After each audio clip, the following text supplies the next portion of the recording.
So what could be better than spending the day with Porsche South Africa and driving some 718s? Driving them with this man. How are you, Sam? I'm great, how are you? Good, you want to drive some Porsches? Let's have some Porsches. Why not? Let's do it.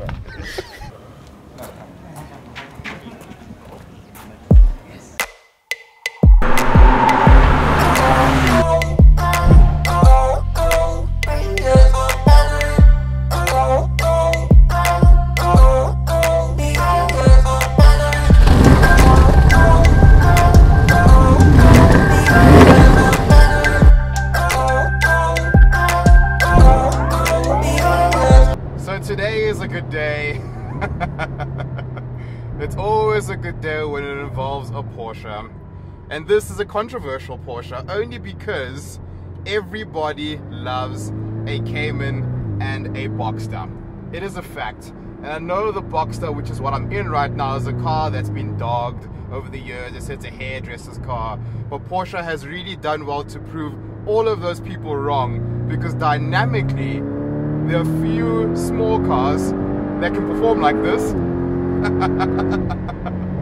I'm in the GTS today, and they've changed a few things. So with the GTS, it's got more power, it's got better suspension, and overall it just looks nicer. So far, this car's front end just works extremely well. I've got a 911 in front of me, which is our pace car. And what I can tell you is that from a power perspective, I've driven a 911, the one that's in front of me, which is the GTS.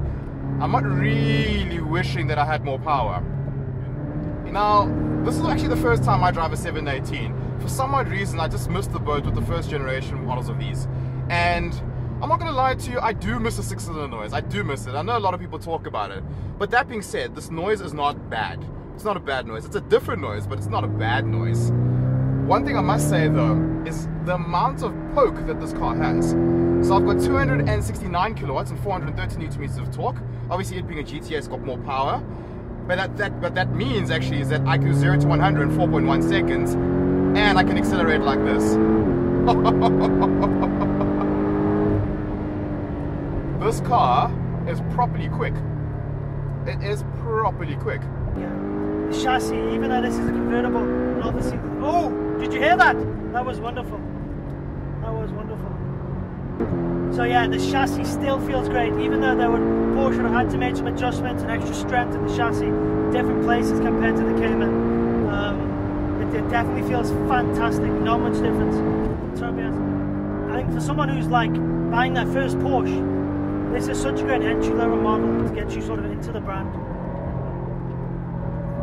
Yeah, a bit of sideways there, kicks back the other way.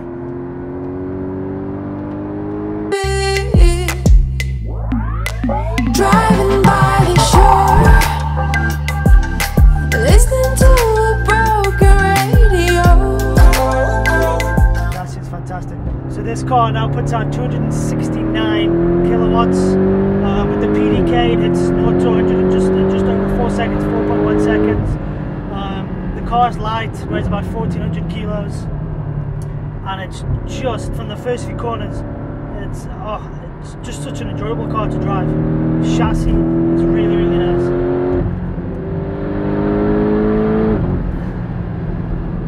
So this has got the Porsche active suspension system.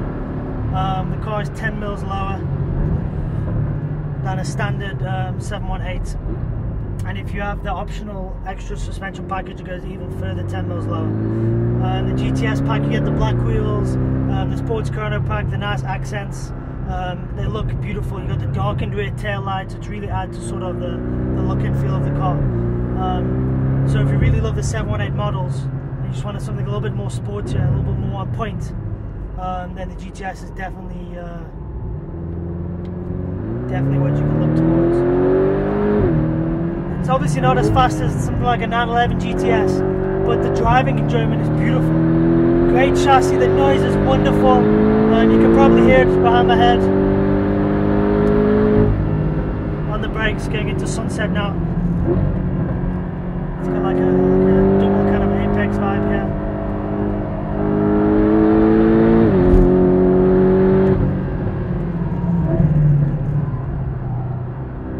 The chassis is so well balanced. The Kyalami racetrack is one that's got a lot of fast corners, a lot of slow corners, and the altitude of the track is also pretty hectic.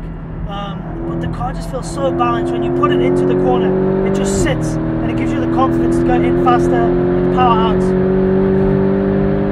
Okay, so now I am in the Cayman, and in terms of acceleration, the cars feel near identical.